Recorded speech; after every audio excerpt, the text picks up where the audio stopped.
प्रियंका गांधी ने हमास और इसराइल जंग में हजारों बच्चों व खवातीन की मौत पर अफसोस का इजहार किया। कांग्रेस जनरल सेक्रेटरी प्रियंका गांधी ने एक बार फिर गाजा में हजारों बच्चों समेत तकरीबन 10,000 लोगों की मौत पर इजहार अफसोस किया और मुतालबा किया कि जंगबंदी फौरन नाफिज किया जाना चाहिए। उन्होंने फ़लस्तीन में कत्ल-ए-आम की माली इमदाद और हिमायत के लिए दुनिया के लीडरों को भी तनकीद की। प्रियंका गांधी ने कहा कि जंगबंदी सबसे छोटा कदम है जिसे बैनुल-अक़वामी तबक़े के जरिए फौरन नाफिज किया जाना चाहिए, वरना इसका कोई अखलाक़ी हक़ नहीं बचेगा। वाज़ेह है कि हमास इसराइल जंग में अब तक 10,000 से ज़ायद शहीद हो चुके हैं, जिनमें आधा से ज़्यादा बच्चों और ख़वातीन की तादाद है। कांग्रेस के सीनियर लीडर और राज्यसभा मेंबर पार्लियामेंट जयराम रमेश ने आज इल्ज़ाम लगाया है कि मरकज़ी एजेंसियां enforcement directorate, income tax department और मरकज़ी तफ्तीशी ब्यूरो छत्तीसगढ़ और राजस्थान असेंबली इंतखाबात के दौरान गलत इस्तेमाल हो रहा है। असेंबली इंतखाबात के सिलसिले में यहाँ मौजूद जयराम रमेश ने एक प्रेस कॉन्फ्रेंस के दौरान कहा कि अगर कांग्रेस मरकज़ में इक़्तिदार में आती है तो वो मुतालिका क़वानीन में भी तरमीम करेगी ताकि मरकज़ी एजेंसियों की गैर जानिबदारी और खुद मुख्तारी को बरकरार रखा जा सके और हुकूमतों के ज़रिए इसका गलत इस्तेमाल ना किया जा सके। कौमी दारुल-हुकूमत दिल्ली में आलूदगी की बढ़ती हुई सतह को देखते हुए दिल्ली हुकूमत ने 5वीं जमात तक के स्कूलों को 10 नवंबर तक बंद रखने का फैसला किया है। दिल्ली के वज़ीर तालीम आतिशी ने 10 तारीख को स्कूल बंद रखने की इत्तला दी है। उन्होंने कहा कि चूँकि आलूदगी की सतह में मुसलसल इजाफा हो रहा है, इसलिए दिल्ली में प्राइमरी स्कूल 10 नवंबर तक बंद रहेंगे। इसके अलावा तामीरात और इंहदाम के कामों पर भी पहले ही पाबंदी आयद है। ताजमहल मुग़लों ने तामीर नहीं करवाया बल्कि उसकी मरम्मत करवाई। अजीब गरीब मंतक के साथ हिंदू सेना अदालत से हुआ रुजू। हिंदू सेना ने अपनी दरख्वास्त में कहा कि अदालत मरकज़ी हुकूमत, महकमे आसार क़दीमा और रियासत उत्तर प्रदेश की हुकूमत को हुक्म दे कि वो ताजमहल की तामीर से मुतालिक गलत तारीख़ी हक़ाइक़ को तारीख़ की किताबों से हटा दें और उसकी जगह सही हक़ाइक़ पर मबनी नई तारीख़ी किताबें शाया की जाएँ। वाज़ेह है कि दुनिया के 7 अजायबात में शामिल मुग़लिया दौर की शानदार इमारत ताजमहल आगरा में वाक़ है, जो रियासत उत्तर प्रदेश का एक अहम शहर है। दरख्वास्त में दावा किया गया है कि ताजमहल असल में राजा मान सिंह का महल था, जिसके बाद में मुग़ल शहनशाह शाहजहां ने महज मरम्मत करवाई थी और ये मुग़लों की तामीर नहीं है।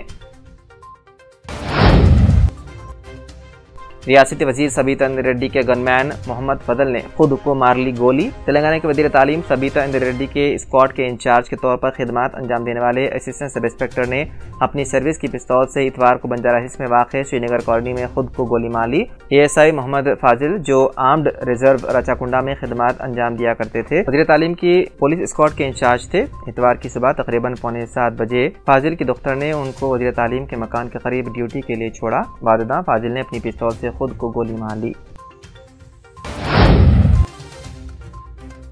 उम्मत मुस्लिमा का फर्ज है इसराइली मजालिम के खिलाफ मुत्तहिद हो जाएं। हमास के सरबराह इस्माइल हनिया की अपील। हमास के सरबराह इस्माइल हनिया ने कहा है कि उम्मत मुस्लिमा का फर्ज है कि वो इसराइली मजालिम के खिलाफ मुत्तहिद हो जाएं। JUI सरबराह मौलाना फजलुर रहमान ने कतर में हमास रहनुमा खालिद मशाल और इस्माइल हनिया से मुलाकात की। इस मौके पर गुफ्तगू करते हुए इस्माइल हनिया ने कहा कि उम्मत मुस्लिमा का फर्ज है कि वो इसराइली मजालिम के खिलाफ मुत्तहिद हो जाएं। इंसानी हुकूक के दावेदार ममालिक हथियारों से भरे जहाज लेकर तल अबीब पहुंच रहे हैं, तो वहीं उम्मत मुस्लिमा भी फ़लस्तीनी भाइयों की हिमायत के लिए मैदान में निकलें और अपनी माओं, बहनों और भाइयों की मदद करें।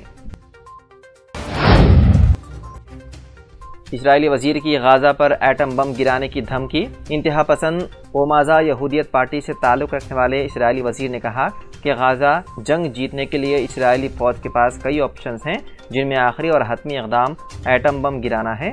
इसराइल के मुताबिक रेडियो इंटरव्यू में गाजा एटमी हमले से मुतालिक पूछे गए सवाल के जवाब में सकाफत व कल्चर के वजीर एमिचाई लियाहू ने कहा कि इसराइली फ़ौज के पास गाजा की जंग का एक हल ये ऑप्शन भी है कि आखिरी और हतमी इक़दाम गाजा पर एटमी बम गिराना है।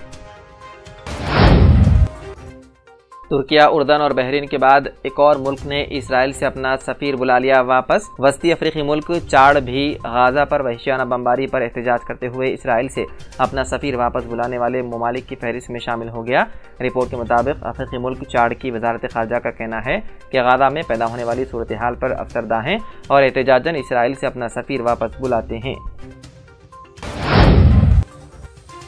इसराइल की मोहब्बत में अमेरिका ने अरब ममालिक के गाजा में फौरी जंगबंदी के मुतालबे को मुस्तरद कर दिया। रिपोर्ट के मुताबिक उर्दन में अरब ममालिक के वज़ाए ख़ारजा की गोल मेज़ कॉन्फ्रेंस में अरब ममालिक ने मुत्तफ़िक़ा तौर पर गाजा में फौरी तौर पर जंगबंदी का मुतालबा किया था।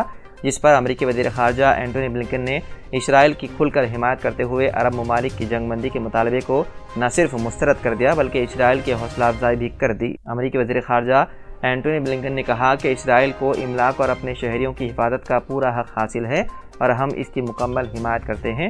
اسرائیل کو اپنے دفاع میں تمام اقدامات کرنے چاہیے۔ نیپال میں ایک بار پھر زلزلے کے جھٹکے کیے گئے محسوس۔ نیشنل سینٹر فار سیسمولوجی کے معلومات کے مطابق زلزلے کی شدت 3.6 تھی، تاہم نیپال میں آنے والے زلزلے کا اثر ہندوستان میں محسوس نہیں ہوا۔ رات دیر گئے افغانستان کے شہر فیض آباد میں بھی زلزلے کے شدید جھٹکے محسوس کیے گئے۔ نیشنل سینٹر فار سیسمولوجی کا کہنا ہے کہ افغانستان میں آئے زلزلے کی شدت 4.5 تھی۔